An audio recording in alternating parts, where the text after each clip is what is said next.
Partido Libertação Popular PLP anuncia deslocação presidente PLP Taurumatan Ruak, atual primeiro-ministro RDTL Balambua Baso, Indonésia, onde participa cimeira ASEAN badalahat nulu resinroa.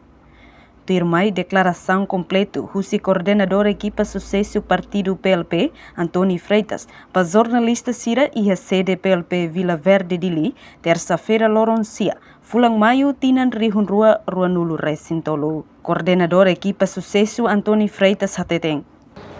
Equipa sucesso Partido Libertação Popular, a cara divulga informação para militante Partido Libertação Popular no povo toma. Nessa tua irmã.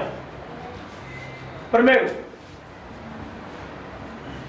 atualiza informação período de campanha. Começa dia 19, até dia 5. Augusto e Baucau, Maito e a Mariana. PLP muito agradece a maturidade política. O povo do Timor-Leste toma, deve participar da campanha ou disciplina no todo procedimento eleitoral deve existir. Segundo, Partido PLP continua a depositar para a equipa destacamento Sira, liderança nacional Sira deve que destaque a nível município do posto durante a campanha e a município posto até o sul.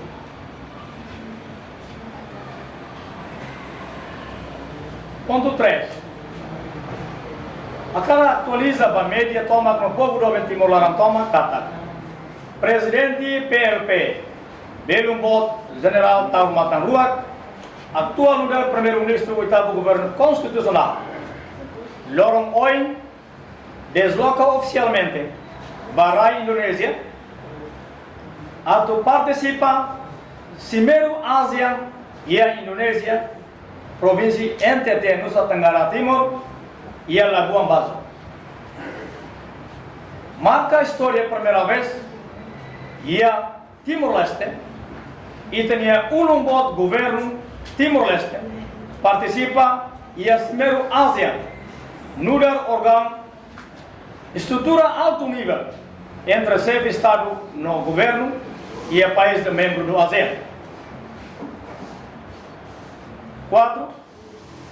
PLP continua campanha e a território tanto liusi diálogo, no mini campanha e a território toma, no agora atualiza kata campanha presidente PLP, Belumbot General Taurumatan Ruak, se começa a Filafali e a dia 13, dia 15, dia 17, no encerramento oficial e a dia 18 e a Hermera Gleno. Reportagem Sabina Sansa, Dionísio Freitas, Televisão Timor-Post. Janela Informação by Emma Hotu. Atuheta informação atual diakliu kita haluha. Haneham botão subscribe, like, halo comentário no fahetutang ba media social Hotu.